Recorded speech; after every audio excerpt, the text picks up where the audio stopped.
नमस्कार दोस्तों।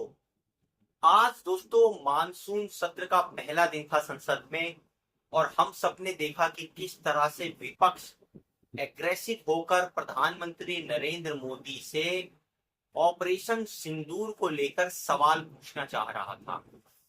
वो पूछना चाह रहा था कि लगातार कैसे राष्ट्रपति ट्रंप जो है वो भारत और पाकिस्तान के बीच में सीज फायर कराने का क्रेडिट ले रहे हैं।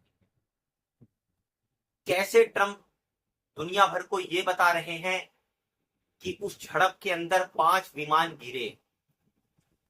विपक्ष पूछना चाह रहा है कि वो 5 विमान किसके थे, क्या भारतीय विमानों का भी कुछ नुकसान हुआ, अगर हुआ तो कितना और कैसे।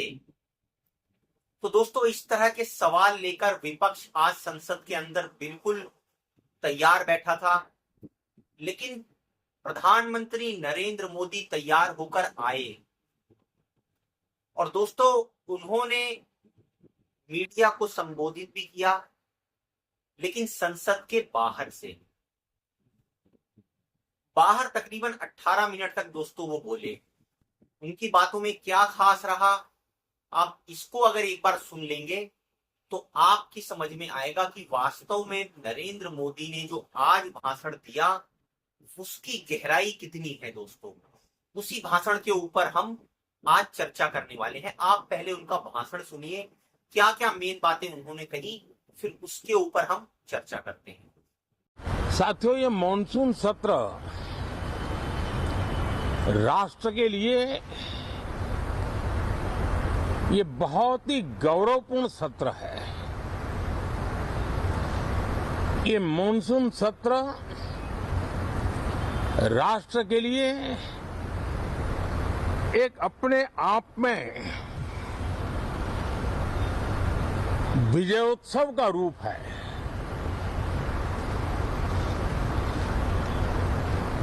और जब मैं कहता हूं कि सत्र राष्ट्र गौरव और विजयोत्सव का सत्र है, पूरी दुनिया ने भारत की सैन्य शक्ति का,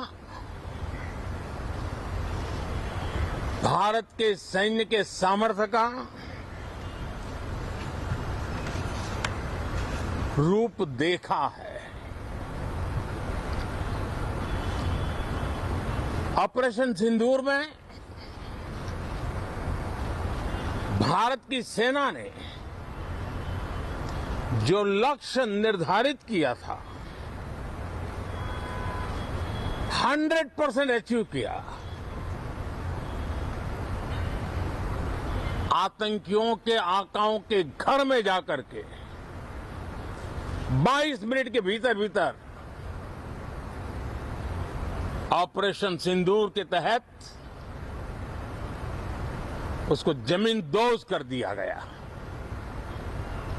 और मैंने बिहार की एक कार्यक्रम में इसकी घोषणा की थी,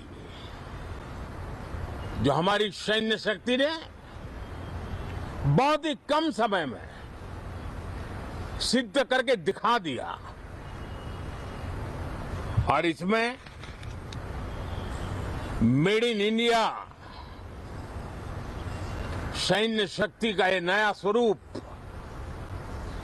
इस पर भी दुनिया बहुत आकर्षित हुई है। इन दिनों विश्व के जिन जिन लोगों से मिलना होता है तो भारत के इस मेड इन इंडिया जो औजार तैयार हो रहे हैं उसके प्रति दुनिया का आकर्षण बढ़ रहा है। लेकिन आज नक्सलवाद का, माओवाद का दायरा बहुत तेजी से सिकुड़ रहा है। माओवाद को, नक्सलवाद को जड़ से उखाड़ने के संकल्प के साथ देश के सुरक्षा बल एक नए आत्मविश्वास से, तेज गति से सफलता की ओर कदम रख रहे हैं। आर्थिक क्षेत्र में भी जब 2014 में आप सबने हमें जिम्मेवारी दी देश फ्रेजाइल 5 की अवस्था से गुजर रहा था। 2014 के पहले वैश्विक अर्थव्यवस्था में हम 10वें नंबर पर थे और आज भारत तेज गति से दुनिया की तीसरे नंबर की अर्थव्यवस्था बनने की दिशा में आगे बढ़ रहा है, दरवाजे पर दस्तक दे रहा है। इन दिनों 25 करोड़ गरीबों का गरीबी से बाहर निकलना, जिसको विश्व की अनेक संस्थाएं सराहना कर रही है। देश में एक जमाना था 2014 के पहले जब महंगाई का दर, इन्फ्लेशन रेट डबल डिजिट में हुआ करता था। आज 2% के आसपास आकर के देश के सामान्य मानव के जीवन में राहत बन गया है, सुविधा बन गया है। लो इन्फ्लेशन के सामने हाई ग्रोथ एक अच्छे विकास यात्रा की दिशा है। साथियों, डिजिटल इंडिया, यूपीआई आज भारत के एक नए सामर्थ्य को दुनिया देख रही है, पहचान रही है और ज्यादातर देश में उसके प्रति एक आकर्षण पैदा हो रहा है। यूपीआई ने फिनटेक की दुनिया में अपने एक नाम कमाया है। रियल टाइम डिजिटल ट्रांजैक्शन दुनिया में सबसे ज्यादा हो रहे हैं।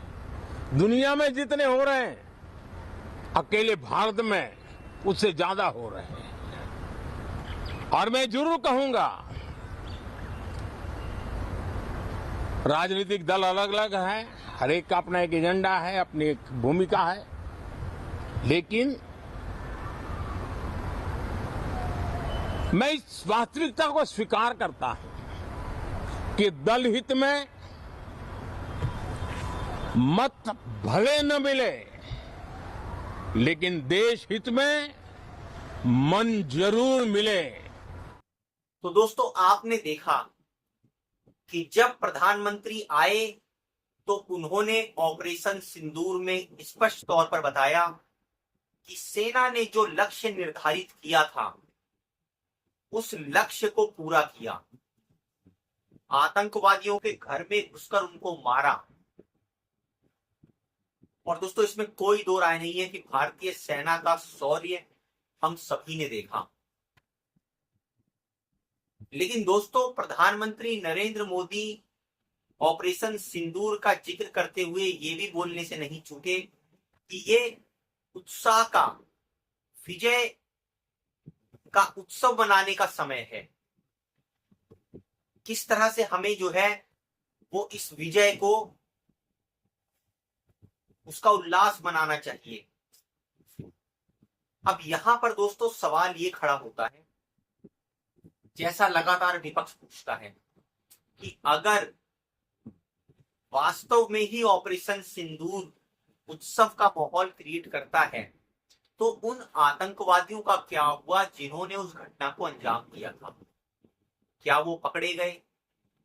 क्या वो मारे गए? उन्हीं के बारे में बिल्कुल चुप्पी है दोस्तों। क्या ऑपरेशन सिंदूर के अंदर हमारे हवाई जहाज गिरे या नहीं गिरे, उसके ऊपर प्रधानमंत्री ने चुप्पी साधे रखी। फिर दोस्तों उन्होंने जिक्र करा अर्थव्यवस्था को लेकर।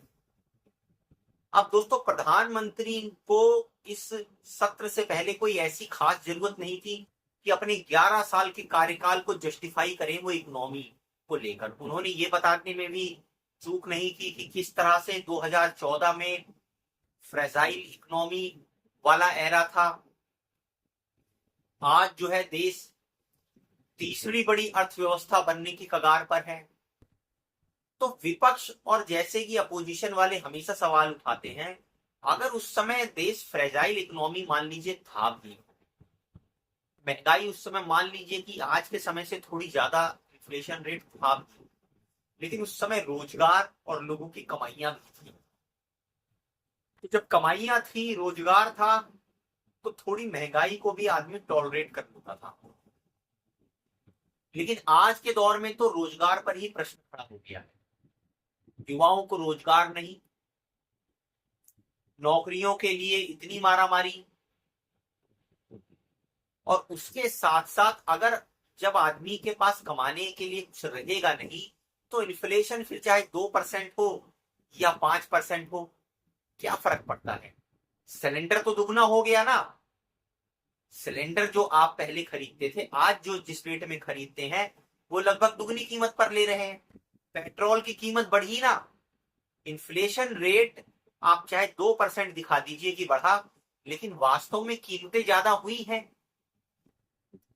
ये आंकड़ों की बाजीगरी का जो अर्थव्यवस्था का खेल है दोस्तों, वो प्रधानमंत्री कहीं अपनी बातों में कहते हुए दिखाई पड़े। एक चिंता ये भी दिखाई पड़ी कि उनको ये लगता है कि अब आने वाले समय में भारत की जनता उनके 11 साल के कार्यकाल का लेखा जोखा लेगी, उसकी तुलना करेगी कि उनको क्या मिला क्या गया। आंकड़ों की बाजीगरी अगर छोड़ भी दीजिए दोस्तों, और तीसरी बड़ी अर्थव्यवस्था का लॉलीपॉप अगर आप ले भी लीजिए, तो आप अपने दिल पर हाथ रख के बताइए, क्या इस बढ़ती हुई अर्थव्यवस्था में, जैसे नरेंद्र मोदी कह रहे हैं, आपके परिवार को आर्थिक तौर पर मजबूती मिली है? क्या आपके बच्चों को आर्थिक तौर पर मजबूती मिली है, या कर्जे का उपहार मिला है? सवाल आपके ऊपर है दोस्तों। यहां पर एक चिंता नरेंद्र मोदी को ये जरूर दिखाई दे रही है अब, कि आने वाला इतिहास, आने वाला समय, आने वाला भारत उनको किस कसौटी पर तौलेगा। क्योंकि सत्ता दोस्तों आनी और जानी है। सत्ता का नशा जैसे चढ़ता है उसी तरह से उतर भी जाता है। लेकिन ये जो जनता है दोस्तों, ये आपकी पुरानी बातों का हिसाब रखती है। वो आपसे पूछेगी कि आप क्या वादा करके 2014 में भारत की सत्ता में आए थे, और आज आपने भारत की सत्ता में बैठने के बाद जनता को क्या दिया। क्या आपने भारत के युवा भविष्य को एक कर्जदार भविष्य दिया है? क्या आपने युवाओं को नौकरियों के लिए धक्के खाने का तोहफा दिया है? क्या इतनी बड़ी आबादी का एसेट होने के बाद भी आज हमारे युवा रोजी रोजगार के लिए दर दर भटक रहे हैं? उस पे किसकी जवाबदेही है? आपने कहा था अच्छे दिन आएंगे, अच्छे दिन किसके आए? और ये संसद के बाहर से जो आपने एक तरफा भाषण देकर चले गए, इससे किसका भला होगा दोस्तों? अपने वादों पर जब आप अपने आप को तौलेंगे अकेले में बैठकर, तो आप पाएंगे कि आपने क्या बोला था और क्या किया। दोस्तों, हमारी इस वीडियो को लाइक और सब्सक्राइब जरूर कीजिए, और हमारे वीडियो को ज्यादा से ज्यादा फॉरवर्ड कीजिए, शेयर कीजिए, और चैनल को सब्सक्राइब कीजिए।